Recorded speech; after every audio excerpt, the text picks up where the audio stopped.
नमस्कार, मैं निहारिका सिंह नागर और आप देख रहे हैं एक्यूरेट न्यूज 13। आइए एक नजर डालते हैं आज की खबर पर।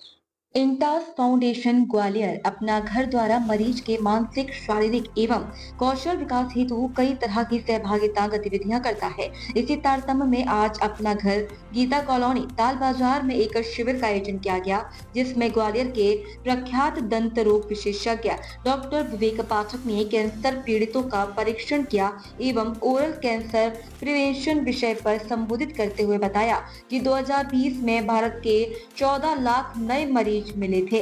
2025 तक यह आंकड़ा 15,70,000 तक पहुंचने की संभावना है।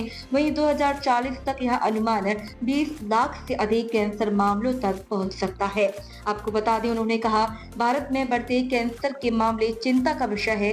बढ़ती उम्र, जीवन शैली में बदलाव, पर्यावरण प्रदूषण और तंबाकू के सेवन जैसे कई कारक इस प्रकृति में योगदान करते हैं। शुरुआती पहचान और जीवन शैली में बदलाव इस बढ़ते स्वास्थ्य संकट को प्रतिबंधित करने में मदद कर सकता है। इंटास फाउंडेशन की ओर से आज project associate Neel Saraswat, H पैम्प कंसल्टेंट शिवम तोमर एवं प्रोजेक्ट काउंसलर स्वाति जैन सहित अनेक कैंसर रोगी एवं उनके अटेंडर उपस्थित थे।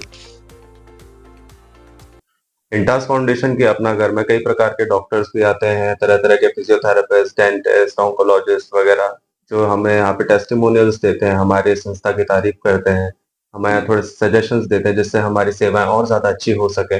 वो यहाँ पे पेशेंट के साथ तरह तरह की ज्ञानवर्धक बातें करते हैं, जिससे उनको दिमाग में काफी सारे अच्छे विचार आते हैं, अच्छे तरीके से वो प्रिवेंशन कर पाते हैं, अच्छे तरीके से अपने पेशेंट्स और केयर टेकर्स का ध्यान रख पाते हैं उस प्रकार से।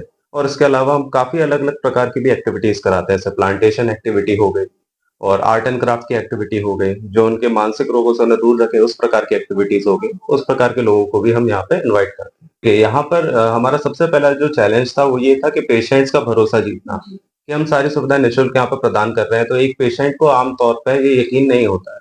तो उस प्रकार से हम चाहते हैं कि पेशेंट्स को हम पूरा अपना भरोसा दिला पाए। उसके लिए हम लोगों ने काफी सारे डॉक्टर्स की सहायता करी, जो कि यहाँ पे रेफर करते हैं पेशेंट्स को, और उसकी वजह से हमारे यहाँ पे ऑक्यूपेंसी भी काफी ज्यादा इंक्रीज हुई। और उसके साथ साथ पेशेंट्स जो चैलेंज फेस करते हैं वो होता है डिस्क्रिमिनेशन का, कि अगर वो कहीं पर रहने जा रहे हैं तो उनको वहां पे अच्छे तरीके से ट्रीट नहीं किया जाता, इक्वली ट्रीट नहीं किया जाता कैंसर पेशेंट्स को, क्योंकि हो सकता है उनके चेहरे की वजह से, हो सकता है उनको छुआछूत की बीमारी समझते हैं इन भ्रांतियों की वजह से, लेकिन जब वो अपना घर में आते हैं तो वो एक ऐसी कम्युनिटी पाते हैं जो कि बहुत ज्यादा सपोर्टिव है। तो और इस तरीके से हम उन सब चीजों के अगेंस्ट बैटल करते हैं। और भी काफी सारी छोटी चीजें हैं जिसको हम बैश करते हैं अपने हमारे काउंसलर के सपोर्ट से, जैसे कास्टिज्म एंड एवरीथिंग। यहाँ पे हम उन सब चीजों का बिल्कुल विरोध करते हैं। जैसा कि आपने बताया कि छुआछूत वगैरह ये मतलब होता है, ये मोस्टली देखने को मिलता है, तो आप ऐसे लोगों को क्या बोलना चाहेंगे जो ये छुआछूत पे ज्यादा विश्वास करते हैं? मैं यही बोलना चाहूंगा, आप थोड़ा मेडिकल रिसर्चेस पे बिलीव रखें, और यही है कि कैंसर छुआछूत की बीमारी नहीं है। ओरल मेन देखा जाए तो ओरल कैविटी का कैंसर होता है, जिसमें मुंह की जो एरिया है ना, गुहा होती है, एरिया एक्चुअली आती है इसके अंदर में, है ना। इसके मेन लक्षण होते हैं ल्यूकोप्लेकिया, सफेद दाग, है ना।